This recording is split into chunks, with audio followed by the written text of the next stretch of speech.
welcome back again to my YouTube channel. Medyo maganda ang ating tulog. Tapos kahapon, sobrang aga po nakauwi sa bahay dahil pagdating ko sa Scarborough Town galing sa work, merong Bellamy, yung malapit lang yung lakad sa amin, yung sasakayan ko. Kaya sabi ko, wow, swerte ko. Tapos yung sinakayan ko na malayo ang lakad, 22 minutes pa. Kaya sabi ko, sana everyday ganito para hindi na ako maglalakad ng malayo. So, nagluluto ako ng corned beef. Saan pala natin itong ilaw? Nagluluto ako ng corned beef. Ulam namin ni Marvin. Si Marvin mas maagat nagising sa akin dahil meron siyang exam ngayon. Di ba sabi ko pag Friday tsaka Monday sabay kami makapag-dinner. O diba? Kahit pa paano nakakapagsabay pa rin naman kami. Gagawa natin ng paraan para kahit minsan may time pa rin kami. Kaliligo lang ni Marvin tapos naggagayak na siya. Dapat matapos ko na to siya para makakain na siya tapos aalis na din siya. Ako mamaya pa naman ako guys. So ayun. Hay, nako ang buhay. Check na natin ang labas guys. Kung sobrang lamig pa. Ang ganda ng panahon.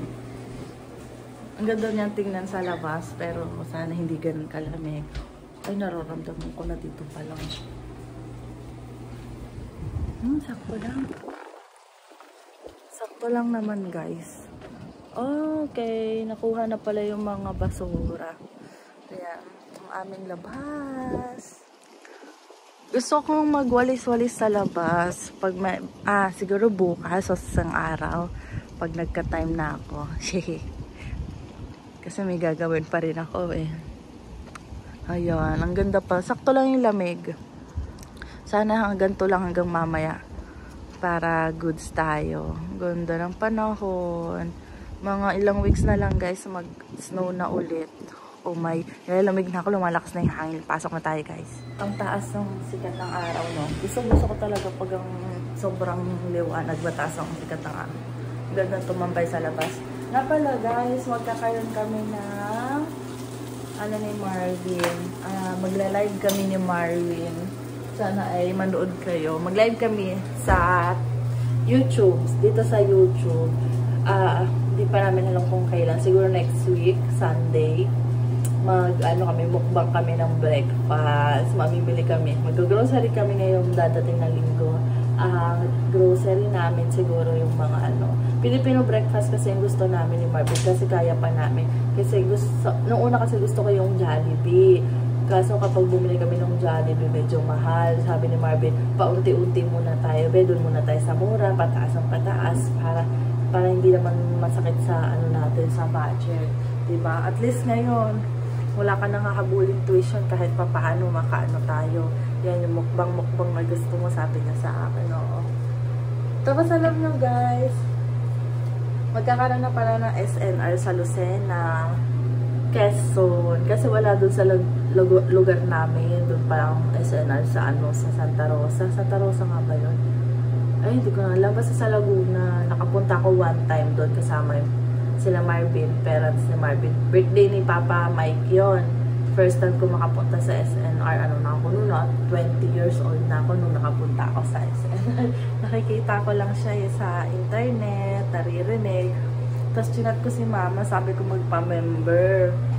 Tapos tinanong ko kay Marvin, "Bay, mahal ba doon?" Sabi ni Marvin, "Parang mahal din, be. Ano nga lang dun? Malalaki nga lang." Parang Costco, parang gano'n, madamihan, malalaki. Oo, parang gano'n yung SNR. Okay, chat ko si Mama ko. Sabi ko, "Ma, magpa-member ka kasi 1 hour yung biyahe sa amin." Pero wala kaming sasakyan. May motor naman kami dalawa. Isang NMAX, isang yung Honda. Honda ano ba yung kay Brian na yun? Basta yung lumang Honda. Niregalohan ko yung papa ko nung birthday niya, nung box sa pang motor, yung sa likod, lagi ng helmet. Ay, sobrang laki nun. Pwede doon nila ilagay yung mga bibili nila. Tapos doon sa parang box pa ng papa na isa doon sa inuupuan. Sobrang laki din. Dalawang motor namin, di magbit-bit na lang sila. Pagdating ng araw, makabili din naman ako ng sakyan para kala Mama. Kasi pangarap ko din sa kanila. Tapos yun, sabi ko magpa-member. Sabi ni Mama, member na daw siya kasi may nag-uli-uli daw, may mga nagbahay-bahay daw dun sa Mauban kasi nga magbubukas ngayong December 10 yung SNR. Nagpa-member daw si Mama sa 100. Sabi ko, "Ma, mag-member ka." Sabi ko, sabi ni Mama, "Wow, may SNR na." Kaso wala pang pambili. Sabi ko, magpa-member ka ma, magpapadala ako, mamili kayo dyan para sa Pasko, sabi ko. Tapos may member na daw siya. Eh di sabi ko, magmotor na lang kayo pag pupunta kayo. Kabidyo ko ito kasi sila mama. Eh, ang papa ko kasi may check-up siya ngayong dadating na kailan to? Ngayong dadating na Tuesday. Tuesday pa naman yung alis nila para pumunta ng Umiray, di ba? Nga na, matay tito ko. Eh, sabi ko, paano yan? Ay, titignan pa daw nila kung pwedeng intayin si Papa para makasama si Papa. Tapos, kukontakin ko yung asawa ng tito ko para makapagpadala ako ng pera kahit konting tulong lang ba. Kasi kinausap ko naman si Marvin. Sabi ko, siyempre, consider ko pa rin yung husband ko kung kaya ng budget namin. Tapos sabi niya, walang problema, padala ka, sabi niya. Wait lang guys, sabi lang. Hello my hubby! Good morning! Bumalik ulit si Marvin sa kwarto guys dahil iinit niya yung yung kanin. Kasi nalimutan. Tapos ito, mag-noodles din ako. Corn beef, tapos mayroon kaming noodles. Gusto ko kasi may mainit na mahigop. Ito yung binili namin sale noon, di ba? Yung Vietnamese na noodles. 2 weeks na to ngayon lang nabuksan. Pero nabuksan na namin yung isa. Dalawa kasi yung binili namin nun. Dahil parang buy one, take one ba siya nun? Hindi ko na maalala. Parang $5 siya, dalawang set. Parang sa isang set, limang pirasong ganito. Kaya sabi ko, go na be. Hindi na kami bumili ng ng Lucky Me kasi medyo mahal na. Ito mura kaya go. Siyempre, doon tayo sa makamura, siya makapag-try tayo ng iba, diba? Hindi mo masamang mag-try paminsan-minsan. Yung unang natikma kong noodles, masarap siya guys. So, ito yung pangalawa. Sana okay lang kayo everyday guys. Kung may pinagdadaanan kayo, pray lang kayo, malalampasan nyo rin yan. Isipin nyo na lang lahat ng mga nalampasan nyo na, diba? Sobrang layo nyo na kahit papaano. Basta always fighting lang talaga tayo. Lalo ng mga OFW. Ang hirap ng buhay, hirap kumita ng pera. Pero at least, diba, kahit papaano, kung i-imagine mo yung dati ng buhay mo, dati yung buhay mo sa Pilipinas na ganito na parang pag may problema yung family mo, hindi ka makapagbigay. Ngayon, kahit papaano, nakapagbigay ka na. Diba? Ako, iniisip ko na dati, konti lang yung nabibigay ko. Parang pinakamalaki pa lang nabibigay ko noon nung nasa Pilipinas. Ako 9,000 kay mama. Nung talagang nag-overtime ako noon, 1 month ako noon, 16 hours ako everyday, tapos hindi ako nagdi-day off guys. May nakita ko wala akong comment na na nakakapagod daw sa factory. Upo, nakakapagod kasi nakatayo nga. Ang bigat sa bigat nung yung sapatos, safety shoes, masakit siya pag maglalakad kasi ang bigat. Pero okay lang naman po ako sa sa tayo-tayo. Dahil nga nung dati sa trabaho ko, lagi ako nakatayo.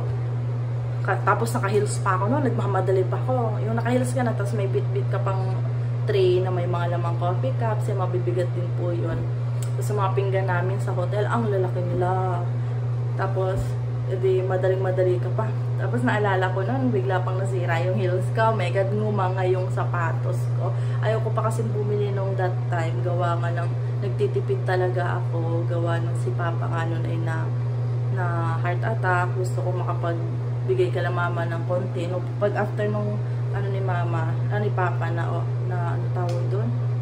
Na kalabas sa ospital na operahan na. Nag-iipon talaga kahit konti makapagbigay ako kay mama. Kahit pa paano, diba, makatulong ako. Kasi laki din ang gasto sa maintenance ng papa. Tapos may monthly si mama binabayaran ng utang. So, ayun. Kahit pa paano ngayon, siyempre, pag may mga okasyon na ako makapagbigay, pero pag magbibigay ako, nilalaki ako kahit pa paano. Tulad ng birthday. Kay papa ko, ang birthday ng papa ko, hindi ako nakapagbigay. Kasi nung that time, nung nag-birthday si papa ko, dun kakastart ko lang sa trabaho ko. Diba nga 3 weeks ako nawalan ng trabaho. Pero nagpadala ako ng pampabili ng regalo ko kay papa. Babawi na lang ako kay papa next year. Kay mama nakapagbigay ako ng birthday na pinag-ipunan ko talaga yan. Tapos birthday ng kapatid ko, ni Brian. Ano yung binigay ko kay Princess? Nalimutan ko na kung ano yung binigay ko dun sa bunso namin kapatid eh. Pero syempre hindi ko malilimutan kapag may mga okasyon. Anniversary nila mama, nag 25 years. So, nagpadala lang kahit konti para makapag-shopping sila, di ba? Nung dadating din yung araw, makakaluwag din tayo guys. Tingnan mo, meron nga akong mga kakilala ilang taon na sa Pilipinas, sa abroad. After ng ilang years, nakabilhan niya na sasakyan yung parents niya, napaayos niya yung bahay nila, di ba? Sarap sa feeling na, natutupad mo yung mga pangarap mo para sa magulang mo. Kami naman ni Marvin, wala pa naman kaming anak, so hindi pa. Priority muna namin din yung parents namin, nakapagbigay kami, tapos nakapag-ipon kami para if ever na dumating na yung time na gusto na namin mag-family, meron kaming magbubunot, yung parang hindi kami mahirapan kasi biglaan. Isa pansin ko dun sa iba, yung mga nandito, nahirapan talaga sila kasi biglaan yung pagbubuntes, yung sasahudin ng partner mo, mapupunta lang din dun sa mga expenses. Pero at least, di ba, may inspirasyon kasama mo, inspirasyon mong bulilit. Nakikita mo everyday, di ba, gano'n. Dadating din tayo dyan. Ngayon, tiis-tiis muna tayo sa ganitong buhay. Hindi naman porket ganito ka, naghihirap ka, yan ka na hanggang pagtagal. Siyempre, di ba, kaya ka na nga nag-abroad para may magbago sa buhay mo. Diba? Kasi may iba mga minamalit ka kasi ganto-gantong ka lang, na ganto lang trabaho mo, ganyan-ganyan, nag-abroad ka pa, tapos ganyan. Siyempre, huwag mo na isipin sasabihin ng at least, diba, sila nasa Pilipinas, pag i-convert mo yung kinikita mo na naitabi mo, yung mga natatabi nyo guys ha, huwag yung sasahudin yung buo, kasi sasahudin mong buo, babawasan pa yung mga bills dito. Sobrang daming bills naman syempre dito sa abroad, kahit naman dito sa Canada, kahit sa ibang lugar ng bansa, mataas na rin ang cost of living. Nasa diskarte rin ng tao kung paano mo i-manage yung pera mo. Wala naman yan sa laki or liit ng sahod, sa pagbabudget naman yan ng tao. Kaya nga, ang dami nagsasabi ng iba, yung mga OFW daw, madami naging successful kasi malakas loob nila. Kasi syempre, malayo sila sa pamilya, nagagawa nilang i-sacrifice yung gano'n. Tapos yung mga ganong tao na, lalo na yung may mga pamilya talaga, na talagang gusto nila magbago yung buhay nila.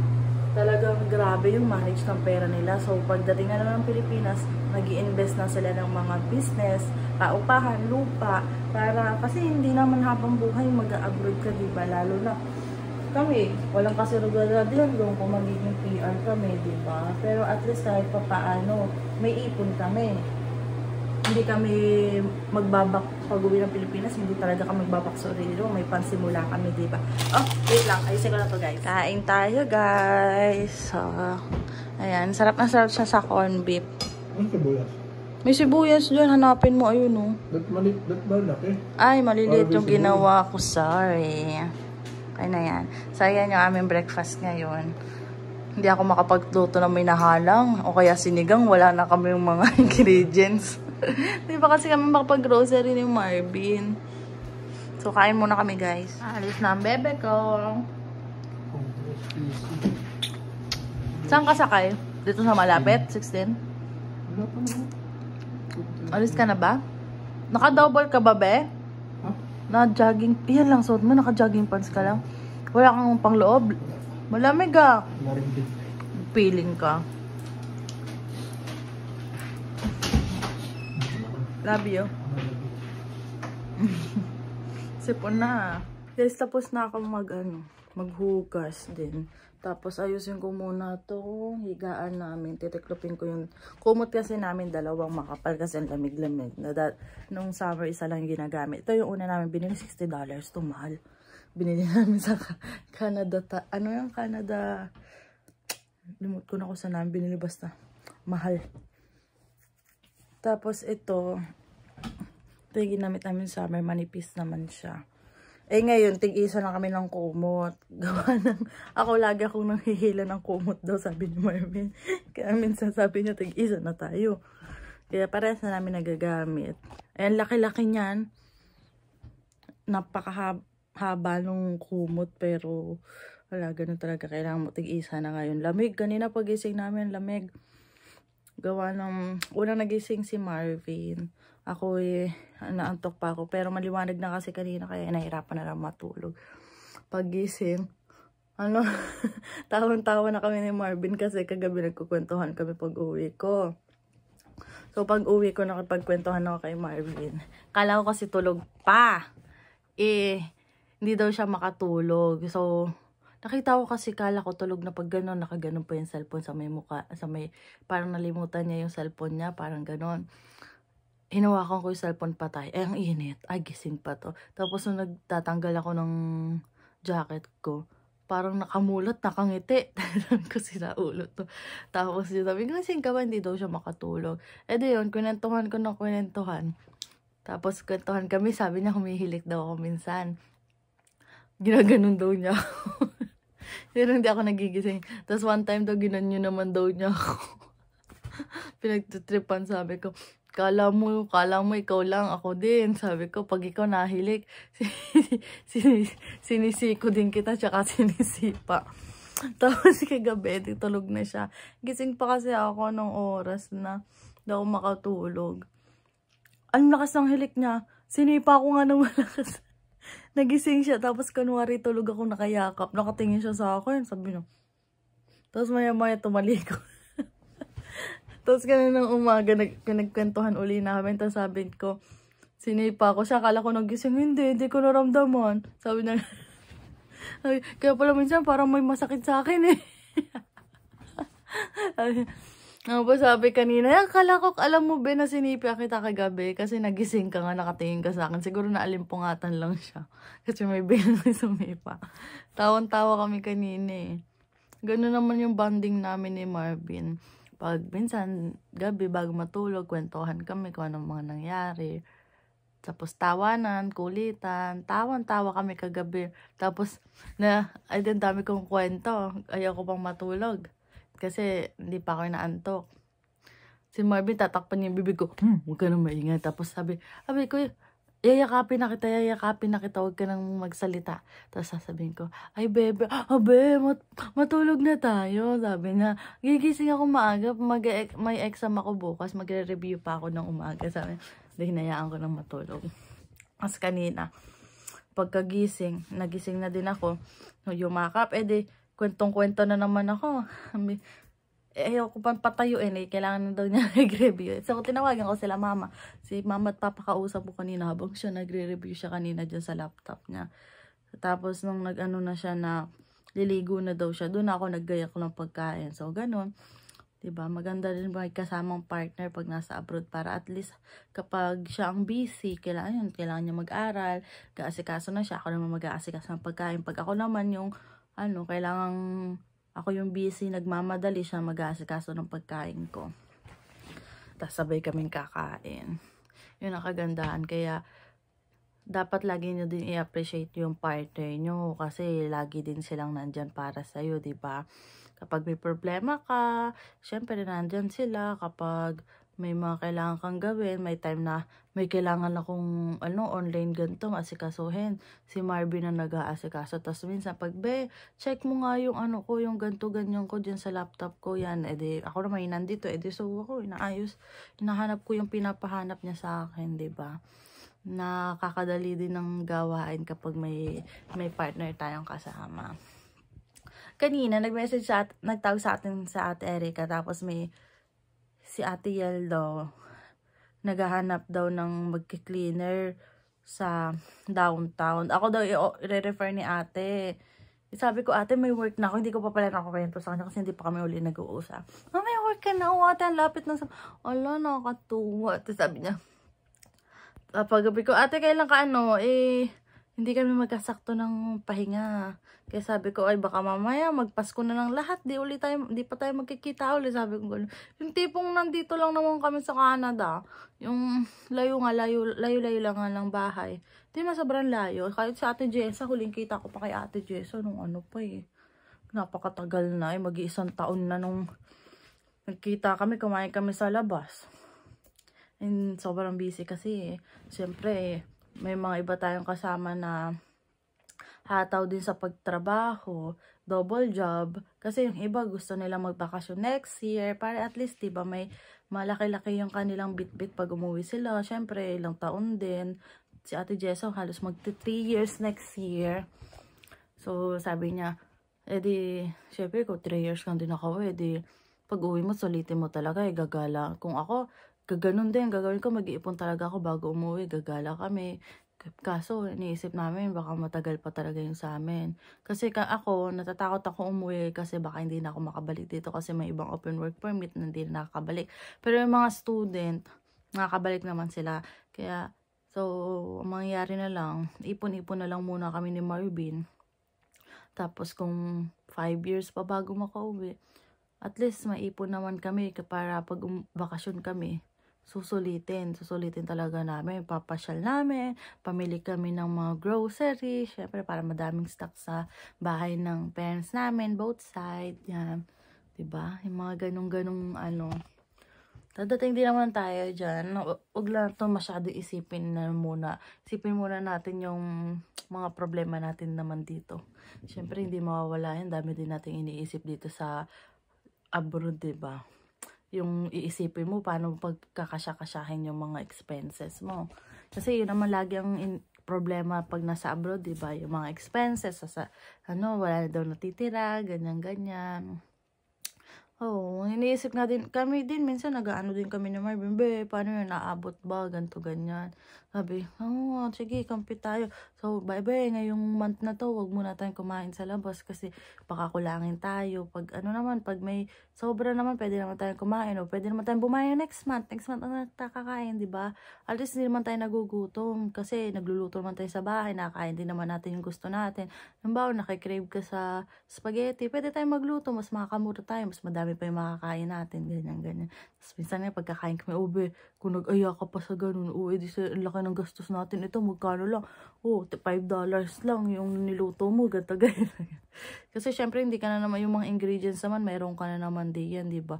Yung madamihan, di ba, yung mga pamienta, suka, matagalan na yan, di ba?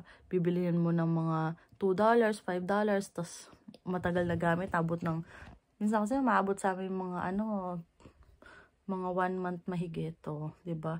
So, matagal-tagal din kasi di naman laging gamit-gamit eh. Konti lang naman ilalagay mo toyo, suka, oyster sauce, 'di ba? Kaya malaking din. Tapos kapag may sale, syempre tayo mga Pilipino, talaga tayo pagdating sa sale talaga, doon tayo bumibili na napakadami, 'di ba? Kung ano yung sale yung kunin mo kasi mas malaking tipid, 'di ba? Kaya kami din ni Marvin, check din kami paminsan-minsan sa sa internet ng kung ano yung mga sale. Syempre, kailangan talaga doon tayo, 'di ba? Kung gusto mo makaipon. Yung iba kasi hindi mahilig ng sale eh. Basta pag gusto nila, bibili na sila agad eh. Kami nagiintay kami talaga ni Marvin mag-sale, lalo na pag may gusto kaming bilhin ng mga gamit. Tapos, alam niyo ba, tatawa kay Marvin kasi nag-mall kami na masyal-masyal. Punta kami din sa mga laruan. Gustong-gusto daw niya yung parang sasakyan na may di-remote, papaanta rin. Ako din, gustong-gusto ko talaga dati noon. Kaso, mahal kasi. So, check namin yung presyo. Kaya naman, tapos sabi niya sa akin, sa Pasko okay na sa akin to, regalo mo sa akin. Kasi inano nga namin na, masanay tayo tuwing Pasko, magre-regalohan tayo, para pag nagkaanak tayo, sanay din sila sa ganyan. Parang sweet lang, ang sweet lang tingnan ba. Ado yun, sabi niya sa akin, sabi ko mura lang yan, bebe. Tapos sabi ko, ikaw anong gusto mo? Gusto ko yung yung pang vlog, 1,000. 1,000? Wala pa nga 100 yung gusto ko, sabi niya.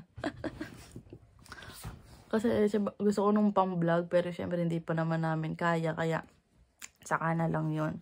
Madami pa kaming gastusin. Kahit tapos na yung tuition namin, madami pa rin pa kaming kailangan pag-ipunan. Syempre, pag-apply pa next year ng PGWP ni Marvin.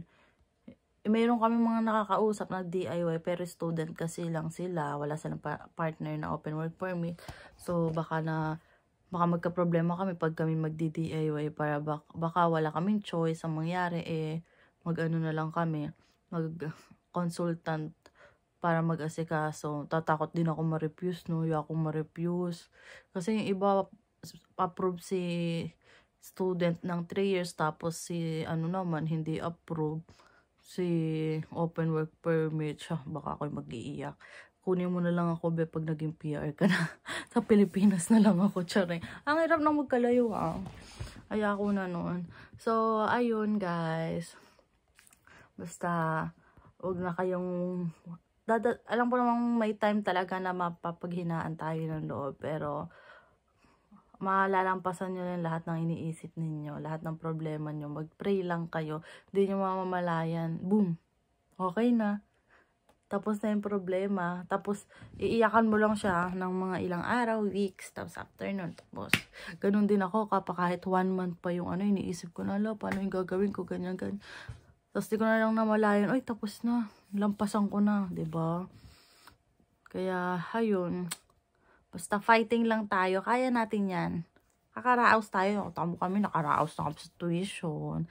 Nagbabayad na. Bale, may nabayaran na si Marvin ng halos 4,000. Tapos, hinuunti-unti ko na din isend sa kanya yung nasa account ko.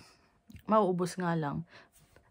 Katuwa naman sa sa factory naman, every week daw ang sahod. Pero hindi pa ako sasahod ngayong week, next week pa. Pero kakapasok lang kasi nung sahod ko nitong week, doon sa ko dati kong work ng condo. Kaya, natuwa pa kasi Marvin, laki ng sinahod mo. Kasi nga, tumaas nga, diba yung per hour, naging 16.15 na. Kaya, lumaki yung sinahod ko nun. Yun lang. So, paalam na guys. Huwag niyo kalimutang mag-like and subscribe sa YouTube channel ko. Bye-bye!